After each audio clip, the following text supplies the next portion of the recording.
year 2024 was a T20 was been this deserving win for them with Gautam Gambhir and Virat Kohli and खेले वही बात आ जाती है कि सिलेक्शन भी अच्छी हुई, एग्जीक्यूशन भी अच्छी हुई और they are the deserving winners of this ICC Champions Trophy. Biggest thing हम लोग शायद टीम को एनालाइज कर रहे होते हैं, देख रहे होते हैं, सबसे बड़ी चीज़ उनके जो मेन बॉलर बुमराह उसके बगैर they won the Champions Trophy considering the fact that he's always been considered as the main sort of spearhead in the bowling attack. Different conditions but it shows to you कि उनकी team कितनी तगड़ी हुई है overall. It goes to show the system कितना तगड़ा है. 2000 से टीम शुरू हुई, 2000 से पहले 2002-3 तक वो सोच भी नहीं सकते पाकिस्तान से जीतने का. ये बात सच है और ये बात फैक्ट है. और हमने जितना मारा उनको, जितना उनको घर पे जाकर आया, घर पे हराते हुए, then they suddenly had the captain which is called Sourav Ganguly, building up the team, process build होता गया. आप उनके कोचेस देखें, मैनुअल देखें, कोचिंग स्टाफ देखें, जो बंदा आया ऐड करता गया. धोनी आया उसने ऐड किया, रवि शास्त्री आया उसने ऐड किया, रॉयल ड्रेविड आया, फिर रोहित शर्मा आया, गौतम आया. सिस्टम ने कहा ये है बेंच, ये है टीम, ये है प्रोग्रेशन और ये है 20 साल की मेहनत. It's just not a cricket, it's just a country. It's been reflected on the cricket field. सना, कहाँ गलत साबित हो गए हम दोनों? क्या लगता है आपको कि आज क्या ऐसा ना कर पाया न्यूजीलैंड? इंडिया ने क्या किया? चले इंडिया की बात हो रही है. So बस तैयार हो के बड़ा मैं आई थी, आपने न्यूजीलैंड लिया तो सोचा बदल दूं, बट रही न्यूजीलैंड के साथ. आई थिंक ओवरऑल वही बात है कि इंडिया बहुत अच्छी क्रिकेट खेला है, इसमें कोई शक नहीं है.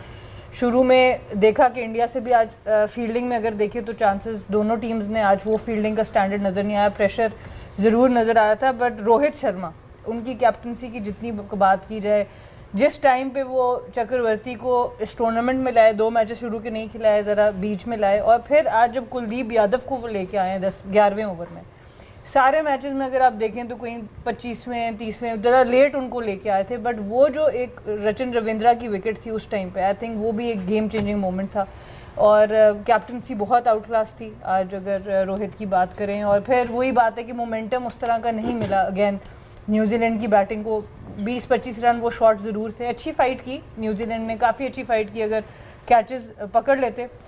बट इंडिया, जैसे शोएब भाई ने भी बात की थी कि ऐसे चीज़ में आपको फिनिशर्स चाहिए और उन्होंने शो किया कि दे हैव देम. और एक बहुत क्लिनिकल परफॉर्मेंस ओवरऑल टूर्नामेंट में. बहुत कम होता है कि आप अनबीटन टूर्नामेंट जीत जाते हैं. That is what India has achieved. Rohit Sharma की इन्होंने कैप्टनसी की बात की, आज उन्होंने जिस तरह की इनिंग्स खेली, वही बात आ जाती है कि ऐसे प्लेयर हैं जो हमेशा बड़ी स्टेज पे आके परफॉर्म करते हैं. एंड ऑल्दो टारगेट शायद उस तरह से नहीं था बट उनकी गेम चेंज नहीं होती. He is very clear in the way he wants to approach his game and despite the fact that he is the captain कभी प्रेशर में नज़र नहीं आए, कभी नहीं लगा कि कुछ किसी किस्म के कोई नर्वस नज़र आ रहे हैं, बड़ी स्टेज है, ऐसा कुछ नहीं. सबसे पहले तो इंडियन टीम को बहुत बहुत मुबारक विनिंग द चैम्पियंस ट्रॉफ़ी. और किसी से मैच नहीं हारे तो बहुत बहुत मुबारक हो आपको, आपके सिस्टम को, आपके थिंक टैंक को, जितने भी स्टेक होल्डर्स हैं and even as a nation big congratulations to you guys. अब आ जाएँ रोहित शर्मा की, चाहे बैटिंग पे बात करें चाहे लीडरशिप पे बात करें. देखें सिंपल फॉर्मूला उन्होंने अपनाया था 2023 में जब वो फाइनल हारे थे. आफ्टर लूजिंग अर्ली विकेट्स उन्होंने मीटिंग की, उन्होंने कहा that's how we gonna play. उन्होंने अपने लिए डिसाइड किया, फिर उन्होंने टीम के प्लेयर्स के लिए डिसाइड किया और वो उस पर उन्होंने काम करना शुरू कर दिया. अब उस चीज़ की, उस मीटिंग के जो ग्लिम्पसेस हैं वो अब आपको नज़र आ रहे हैं. एक आपको 2024 में नज़र आया वर्ल्ड T20 टाइटल, एक आज आपको नज़र आया चैम्पियंस ट्रॉफ़ी का. वो देखें, अब इसकी अगर थोड़ी बैकग्राउंड में चले जाएं तो वो ये है कि जब आप कोई चीज़ डिसाइड करते हैं या आप कोई चीज़ ठानते हैं तो फिर उस पर आपको स्टिक रहना पड़ता है. उसके रिज़ल्ट्स आपको नज़र आते हैं जो कि हमें नज़र आ रहे हैं और ये प्राइम एग्जांपल है. अब आ जाए उनकी बैटिंग पे, तो उन्होंने अपने लिए रोल डिफ़ाइन किया हुआ था. ठीक है, रिमार्केबल इनिंग्स, फाइनल मैच हो, आप चेज़ कर रहे हो और चेजिंग भी ऐसा हो कि आपके हाथ में मैच आ जाए, फिर भी you are playing how you have decided couple of years ago. फिर उसके अगली साइड पे आ जाएं तो ट्रस्ट योर प्लेयर्स, जिनको आपने ट्रस्ट किया है, उनको एम्पावर किया है, उनको मैसेज दिया हुआ है. It's players responsibility to evolve with the game. इसीलिए आप उनके इंटरव्यूज में भी देखें तो वो आपको क्या कहते हैं, वो एक ही चीज़ नज़र आती है, that I have full faith in my players. ये बहुत इंपॉर्टेंट है, फेथ भी है और उनके पास स्किल्स भी हैं जो उनके प्लेयर्स हैं, और उनको बनाया भी गया है, उनको प्लेटफॉर्म्स दिए गए हैं जहाँ पे उन्होंने वो स्किल को इम्प्रूव किया है, प्रेशर में कैसे डील करना है, तो उन्होंने एक प्रॉपर होमवर्क करके जो है यहाँ आए हैं, इसलिए अनबीटन है। उन्होंने सेकंड बारी भी ली, उन्होंने पहली बारी भी ली, उनको बीच में दूसरी टीम्स ने प्रेशराइज भी किया, उनके आउट करके भी किया, उनको अच्छे जो है बैटिंग में भी प्रेशराइज किया उनको, but they were keep coming back in a game, और सारे गेम्स में आए। तो वो इसीलिए आप आते हैं कि जब आपका होमवर्क पूरा होता है और जब आपने पूरी प्रिपरेशन की होती है, इसीलिए मेरे ख्याल में वो आज टीम जो है वो इस जगह पे खड़ी हुई है। और हफीज़, अभी शुएब अख्तर ने भी कहा कि कंसिस्टेंसी की बात है, 3-4 साल से एक प्लानिंग नज़र आ रही है। लास्ट 3 ICC इवेंट्स में सिर्फ एक मैच हारे हैं इंडिया, वो था वर्ल्ड कप का फाइनल ऑस्ट्रेलिया के अगेंस्ट। तो इससे नज़र आता है कि उनका एक किस तरह का रन चल रहा है। और अभी इंटरव्यू भी देख रहे थे मैच के बाद, विराट कोहली और शुभमन गिल खड़े हुए थे, और एक लाइन मुझे ऐसी कैची लगी उसमें कि उन्होंने बोला कि शुभमन गिल को देख के लगता है कि अगले 8-10 साल के लिए वे इन गुड हैंड्स। सो ये जो transformation of talent and power baton है, वो बड़ी सिस्टमैटिक है और वो रिजल्ट्स में नज़र आती है। देखें, उनका सिस्टम आपको बता रहा है। सबसे पहले तो मैं समझता हूँ कि इंडिया को मुबारकबाद देनी चाहिए कि जिस तरीके से उन्होंने एक यहाँ पे क्रिकेट खेली, एज ए फ़ैन हमें बहुत खुशी हुई कि एक अच्छी टीम सब कॉन्टिनेंट की वो डोमिनेट कर रही है because of the good skills. तो उनके सिस्टम की रिफ्लेक्शन है और कुछ भी नहीं है, उनके सिस्टम की राइट वे में राइट प्लानिंग की मैं बात करूँगा। और मैं पहले कह चुका हूँ, दोबारा उसको दोहराऊंगा कि India is playing for a cause and that cause was to win ICC trophies. It never happened before that consistently, and this bunch of players wanted to do that to inspire new generation, and they extremely justifying their talent. क्योंकि जो इनका talent है वो ICC trophy जीतने वाला है white ball cricket में, और वो जस्टिफाई कर रहे हैं अपने टैलेंट को कि हम लोग ICC ट्रॉफी जीतेंगे। That gives a strong legacy to the coming generations. Number 1, number 2, attracts a lot of sponsorship for the right reason. Number 3, अगर आप इनकी ओवरऑल इनकी पूरी ग्रोथ की तरफ जाएं तो ये एक कंप्लीट विन है as a team, not as individual. Rohit Sharma ने एज ए लीडरशिप जो भी रोल प्ले कर रहे हैं शानदार है। उनका जो चेंज ऑफ प्लेइंग स्टाइल है ये उनका कभी भी नहीं था, लेकिन he wanted to do that, क्योंकि वो जब सेल्फलेस मोड में खेले हैं तो इंडिया की शक्ल बदल गई, इंडिया के खेलने का स्टाइल बदल गया। 2022 के एशिया कप से ये काम शुरू हुआ है। आप देखें आज तक दे आर विनिंग, सिर्फ एक फाइनल हारे हैं जो इनका they should have win that but नहीं जीत सके। इंडिया के अंदर फाइनल हारे, उसके बाद वेस्ट इंडीज़ में जाके ट्रॉफी जीतते हैं T20 की, ICC चैंपियंस ट्रॉफी इस मरतबा जीत के दिखाते हैं। तो they playing for a cause, और इसमें कोई शक नहीं है कि ये मुझे ज़्यादा तौर पर 70s की वेस्ट इंडीज़, लेट 90s से लेके 2015 तक की ऑस्ट्रेलिया, और अब की अगर मैं बात करूं तो India is dominating for the right reason, क्योंकि इनके स्किल्स की एवोल्यूशन जो है वो ऐसी है कि इनको कंडीशन की मोहताज ये टीम नहीं रही। ये स्टेज देखती है और अपने वेल डिफाइंड रोल को एज ए प्लेयर एग्जीक्यूट करती है for the winning cause. And 3 champions trophy to their name now. I mean consistency obviously over a different period, but वही बात जो इन्होंने की कि एक कंसिस्टेंसी नज़र आ रही है इनकी परफॉर्मेंस में अक्रॉस फॉर्मेट्स। अब ये होता है, कई टीम्स होती हैं जो आप कहते हो कि नहीं यार रेड बॉल की टीम है, कई टीम्स आप कहते हो वाइट बॉल की टीम है। इनकी टीम ओवरऑल अगर देखा जाए तो प्लेयर्स डेवलपमेंट, जब हम बात करते हैं कि प्लेयर्स को डेवलप करना, इनको वो चीज़ भी आती है। अब जिस तरह ये सिकंदर जो एग्जांपल दे रहे थे शुभमन गिल का और विराट कोहली साथ खड़े हुए थे, तो विराट कोहली ने बीच में इंटरव्यू में ये बात की कि किस तरह से वो शुभमन गिल को हेल्प कर रहे हैं और एक पॉजिटिव मैसेज दे रहे हैं। And overall they were standing, you could tell कि एक मैसेज भी पास ऑन हो रहा है। सो इट्स वेरी क्लियर कि वो नीचे पूरी फैक्ट्री है और वो नीचे जो एक जाता है तो दूसरा आ जाता है, and they are all very supportive of each other as well. That was at least evident from that interview that we saw with Virat. They are not being insecure, let's put it this way. सही है ना? I think इनके पास कोई रज़ाक जैसा batting allrounder नहीं था जो fast bowling भी तेज़ कर ले और बैट भी कर ले। शायद अफरीदी नहीं था, अजहर नहीं था, निकाल लें। और हमारे पास बॉलिंग बैटिंग ऑलराउंडर भी थे, बैटिंग बॉलिंग ऑलराउंडर थे, हमारे कीपर थे, हमारे अगर पूरी इंडस्ट्री हमारी उठा के दे टीवी ड्रामा से क्रिकेट तक, हमने बहुत कुछ अचीव किया हुआ। ऐसा नहीं कि हमने ऐसा कुछ नहीं किया हुआ, but you all gone under drain reason after 2000, late post 2000। But the reason why I am saying this because उन्होंने डेवलप किया, उन्होंने इन्वेस्ट किया, उनके स्पिनर्स क्या एक उन्होंने पॉट तैयार किया, उन्होंने फास्ट बॉलर उनके पास नहीं थे, उनके फास्ट बॉलर तैयार किए गए, उनकी अकेडमीज बनाई गई, उनकी अगर मद्रास से लेके बॉम्बे तक आए, उनका एक सेटअप देखें आप, इट्स जस्ट अमेजिंग। उनके रिकूपरेशन सेंटर देख लें आप, उनके रिहैब सेंटर्स देख लें, उनकी इकॉनमी देख लें, उनकी लिटरली रणजी से लेके डोमेस्टिक स्ट्रक्चर से लेके अप टू दिस लेवल देख लें। उसके बाद पूल बहुत बड़ा है उनके पास आ गया। It was not the case back in 2000. Pakistan had the luxury because we had, luckily we had the players just वो आ गए सारे, you know. And the thing is, I think it's just a reflection that, you know, कि उन्होंने सही direction में ठीक बंदों को ठीक ऊपर आने दिया। उसके बाद आने के बाद I think वो अब सेलिब्रेट कर रहे हैं इस चीज़ को, अपनी सक्सेस को सेलिब्रेट कर रहे हैं। और मेरे ख्याल में यार they are way too good of a team right now as a batting unit.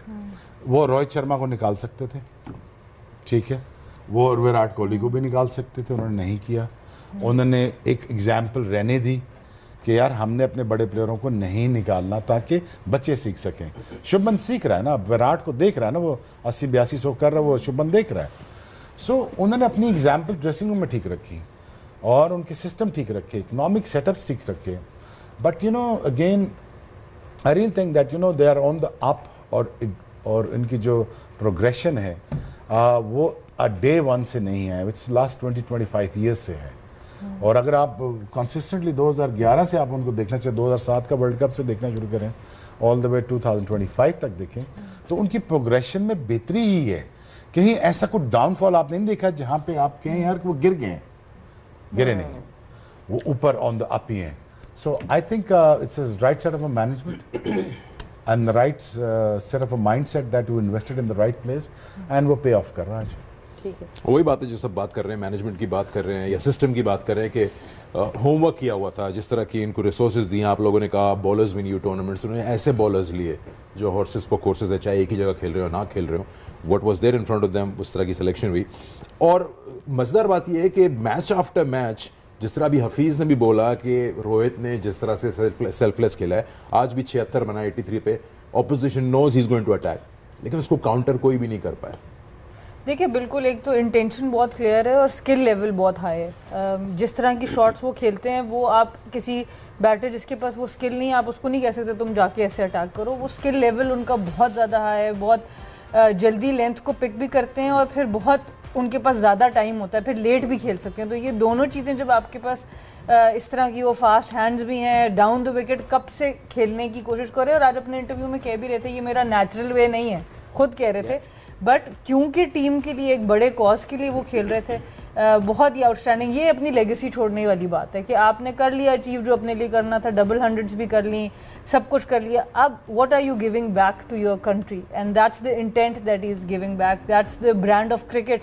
कि जाने से पहले विराट ने भी बात की कि जी we want to leave the dressing room in a better space. So definitely this knock, the knock in West Indies जो सेमीफाइनल, वो ग्रुप स्टेज में ऑस्ट्रेलिया के अगेंस्ट खेला, और भी इस तरह के नॉक्स इनके हैं जिसमें ये बता रहे हैं कि no one is bigger than the game, और मैं अपनी विकेट जो है मैं अपनी टीम के लिए हर वक्त रिस्क करने को तैयार हूँ। तो जब इस तरह की इन्वायरमेंट आप करते हैं, और शोएब भाई की बात में मैं ऐड ज़रूर करूँगी कि बहुत अच्छी इन्होंने बात की कि जसवाल बाहर बैठे हैं, स्काई बाहर बैठे हैं, ऋषभ पंत बाहर बैठे हैं, परफॉर्म कर रहे हैं, अभिषेक बैठे हैं, पर वो लोग रिस्पेक्ट देते हैं अपने सीनियर्स को। ऐसा नहीं होता कि बड़ा टूर्नामेंट आ रहा है तो 2-3 गायब हो गए, या बिल्कुल टूर्नामेंट से 1 महीना पहले वापस टीम में आए। तो वो एक कंटिन्यूटी से चलते हैं, सबको पता होता है कि ये मेरा रोल है और मैं इसी रोल में रहूँगा। तो फिर वो प्लेयर्स भी वापस आके उसको बैक करते हैं मैनेजमेंट को। तो ये सारी फंक्शनल जो चीज़ें हैं ये ठीक होनी चाहिए, तभी आपको इस तरह के कंसिस्टेंट रिजल्ट्स मिलते हैं। अच्छा, इसमें एक चीज़ जो कहा जा रहा था कि जी नो ट्रैवल एडवांटेज है, नो ट्रैवल एडवांटेज है, तो ये तो अगर लाहौर में खेलते तो ये वहाँ पे भी जीत जाते, क्या मानेंगे? Is it like, would you agree with that और वुड यू से कि मतलब in terms of the team? इस वक्त ये बात करना मुझे समझ में नहीं आएगा, वेरी ऑनेस्ट बताऊं। They won the trophy rightly so because they dominated all the way. उन्होंने पहले बैटिंग भी की, बाद में भी की, उन्होंने भी ट्रैवल किया। ये जो अगर फर्ज करें 1.5 घंटे की फ्लाइट किसी ने ले ली यहाँ से कराची से वहाँ जाने की, तो मेरा ख्याल वो इस मौके पे बात करना इररिलेवेंट लग रहा है। मैं ये बात कर रही हूँ कि उनकी टीम इतनी ज़्यादा बैलेंस्ड है कि इस वक्त उनको दुनिया के किसी भी कोने में खिला लो तो वो शायद अनकंडीशनल बेस्ट है ना ये एक बात ये हो रही है कि वुड यू थिंक कि उन्होंने अपनी बेसिस इस तरह से कवर की है, टीम डेवलप ऐसे की है कि venues are now not important, it's credit to them. देखें, या तो सिर्फ अगर उन्होंने क्रिकेट इंडिया में जीती हो या यूएई में जीती हो तो फिर आप बोल सकते हैं यार दूसरे वेन्यूज़ पे भी खेलना चाहिए था। उन्होंने तो ऑस्ट्रेलिया को ऑस्ट्रेलिया में जाके हराया है, उन्होंने न्यूजीलैंड को न्यूजीलैंड में, इंग्लैंड को इंग्लैंड में जाके हराया है, साउथ अफ्रीका को साउथ अफ्रीका में जाके हराया है, तो पीछे तो कुछ बचा नहीं है। देखें, हर चीज़ जो है वो लड़ी एक ही जगह पे कनेक्ट होती है जाके, वो ये है कि राइट प्लानिंग, फिर उसकी राइट एग्जीक्यूशन, और लोग जो रखे थे उन्होंने पूरा अपना होमवर्क अच्छा किया। पहले आपको केपेबल लोग रखने हैं, फिर उनकी आपने सुननी है, क्योंकि केपेबल लोग ही आपको प्लान बना के देते हैं ना। ऐसा तो नहीं होता कि जो चेयरमैन है वो रखेगा लोगों को और चेयरमैन ही जो है वो, ऐसा नहीं होता है, बिल्कुल ऐसा नहीं होता। अगर आप जब केपेबल लोगों को रखते हैं तो फिर वो उनकी रिस्पॉन्सिबिलिटी होती है आगे से रिजल्ट्स प्रोड्यूस करना। उन्होंने लॉन्ग रन दिया, राइट लोगों को लेके आए, फिर उसके बाद उनको रिजल्ट्स जो हैं वो अब जाके नज़र आ रहे हैं। देखिए, ये बड़ी आसान चीज़ें होती हैं ऊपर ऊपर से कहना जी उनका ट्रैवल नहीं हुआ। मैं मानता हूँ कि ट्रैवलिंग जो है वो आपको इरिटेट करती है, फ्रस्ट्रेट करती है, वो होता है, बट लेकिन जब आपके पास क्लैरिटी होती है तो उस तरह आपको नहीं करती किसी भी एथलीट को, क्योंकि आपको पता है कि आपने ये चीज़ें करनी हैं। तो अगर इसको उस चीज़ के साथ मिलाना, जैसे लास्ट टाइम आ गया था कि बॉल के अंदर जो है जी चिप डली हुई है तो ये भी वही मैं इसको बोलूँगा कि ये ऐसी कोई चीज़ नहीं है, सिर्फ ये है कि आपने you got to play good cricket and they have played good cricket throughout the tournament. और उनके देखें, उनके जो प्लेयर्स हैं, लीडर तो नहीं ना आके उसने बॉलिंग की, अगर दो बैटर्स अच्छा खेल रहे थे उन्हीं स्पिनर्स ने आके बॉलिंग की ना, दे वर कंसिस्टेंट। जो बाकी के स्पिनर्स ने स्ट्रगल की यूएई में जाके, वो कंसिस्टेंट नहीं थे। आज भी अगर आप देखें रचिन को या आप उसको सैटनर को भी देखें, दे वर इनकंसिस्टेंट। कभी वो बहुत ज़्यादा आगे बॉल कर रहे थे, कभी वो बहुत ज़्यादा शॉर्ट बॉलिंग कर रहे थे। उनके स्पिनर्स जो हैं इंडिया के, वो कंसिस्टेंटली जो है एक अच्छी जगह पे बॉलिंग कर रहे थे थ्रू आउट द टूर्नामेंट, इसीलिए उनको वो सक्सेस मिली। और देखें, ये जो जसवाल की बात की आपने, या जो उनकी T20 की टीम है, वो बड़े टैलेंटेड है, बट वो लॉन्ग रन के लिए अभी वो उस तरह नहीं है। तो वो मंजे हुए प्लेयर, ओडीआई क्रिकेट जीतने के लिए आपको लॉन्ग रन के लिए स्किल चाहिए। आपको 2 ओवर अच्छे खेलना, 4 ओवर अच्छे बैटिंग में या 2 ओवर अच्छे कराना, उससे आप वनडे क्रिकेट नहीं जीत सकते। इसीलिए वो प्लान आउट करते हैं चीज़ें। जब उनकी प्रोडक्ट रेडी हो जाती है फिर वो उसको अगले फॉर्मेट में डालते हैं, जब वहाँ रेडी होती है फिर वो उसको अगले फॉर्मेट में डालते हैं। तो इसीलिए मेरे ख्याल में ये उनके बेस्ट थे। जो ओडीआई क्रिकेट में आपने देखा 1 से लेके 8 तक किसी पे भी प्रेशर पड़ रहा है बैटिंग में, वो आगे अपना जो है परफॉर्म कर रहा है। अगर बॉलिंग में प्रेशर पड़ रहा है, वो किसी को भी रोहित शर्मा लेके आ रहा है, वो वहाँ आके एग्जीक्यूट कर रहा है चीज़ें, उस सिचुएशन को वो जितवा के दे रहा है आपको। तो इसीलिए एंड ऑफ द डे फिर आपको जो है रिजल्ट्स